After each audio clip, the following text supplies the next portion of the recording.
Hello Swedish homebrewers, my name is David Heath and I've been asked by Humlegården to talk about the most important aspects of homebrewed beer. So this for me starts with fermentation.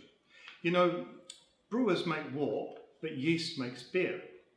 And we need to treat our yeast with the greatest respect. For that reason, it's really important to have a fermentation system that focuses on temperature stabilisation. After all, your yeast is a very conservative beast, as we also like to say. That means, essentially, that any fluctuation in temperature that isn't within its tolerance will certainly upset your yeast. And we need to make sure that it feels very much at home in your wort.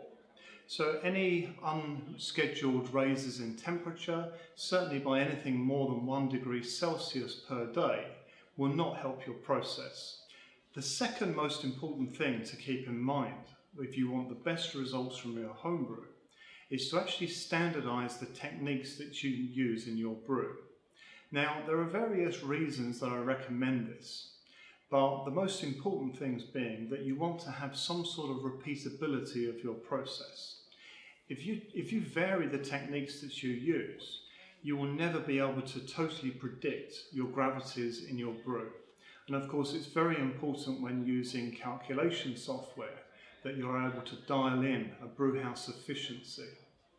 So the third thing that I'd also like to address is that there are lots of people out there that have been brewing for considerable years, but unfortunately they're still doing the same things that they did year after year.